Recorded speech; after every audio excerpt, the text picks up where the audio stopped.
Hello guys, good morning. So this is my another video guys dahil wala ngang pasok ngayon at ayan si mother nagpakulay ng kanyang buhok dahil marami na daw siyang mga puting buhok. Ayan mga uban na kailangan takpan. Kaya naman tinulungan ko na dyan si mama kasi kanina nakita ko siya lang nagkukulay mag-isa. And naawa naman ako kaya ayan nilapitan ko at tinulungan ko na lang dahil wala namang pasok ngayon kaya ayan may time tayo ngayon dito sa bahay.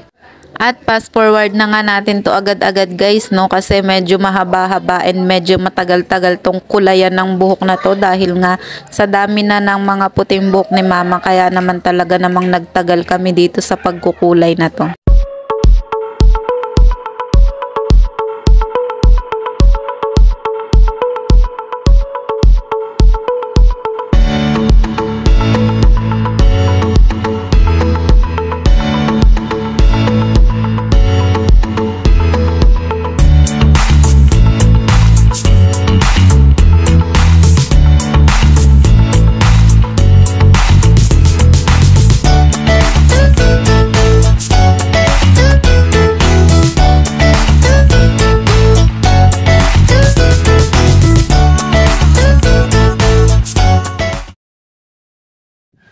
Tapos ko nang kulayan si mama guys at eto naman ako ngayon sa aking mga labahan. And nagwashing ako guys pero yung washing namin is automatic to guys. Pero yung winashing ko lang is yung pagsabon lang. Yung pagbanlaw is kakamayin ko na lang siya kasi mas nabibilisan akong matapos maglaba kung babanlawan ko siya ng kamay lang kaysa yung naka-automatic kasi medyo mahina yung pressure ng tubig namin kapag nauubusan na yung tangke. Kaya ayan, mahina yung lumalabas na tubig dito sa washing. Pero okay din naman siya kung i-automatic ko kasi bukod sa hindi na ako magbabanlaw, mas may nagagawa akong iba habang umiikot. Pero ito kasi ngayon, sabon lang sa washing and banlawan ko na lang and mamaya is ibabalik ko siya sa dryer. And ayan nga, kusot-kusot ko muna saglit. Tapos ko nang i-dryer or i-washing yung aking mga t-shirt at ngayon, eto naman yung mga bedsheet naman yung aking babanlawan ngayon. I-automatic ko na sana to kasi medyo mabigat magbanlaw ng bedsheet pero kagaya nga ng sinabi ko kanina, mas mabilis akong matapos maglaba kung i-mamano-mano ko yung pagbanlaw niya kaysa naka-automatic. Pero mamaya sa dryer, ibabalik ko rin naman yan dyan. And ayan guys, nood-nood muna kayo dyan guys. Fast forward ko na muna to.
father, galing pa yan ng Japan. And ito is isa rin to sa mahal na mga toys niya kasi sa Robinson din naman namin nabili to nung sinindo namin yung papa niya nung nagbakasyon dito sa Pinas. Kaya ayan, todo ingat ang lola mo, tapos yung anakis mo is bara-bara kung maglaro ng mga laruan. And ayan guys, tuloy-tuloy sa paglilinis ang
tulog time, guys. Oh. And ayan nga guys, tapos na akong manood ng TV and ngayon naman is patulugin ko na muna tong aking anakis. And that's it guys. Abangan nyo guys ang part 2 ng aking paglilinis ng bahay. Bye bye!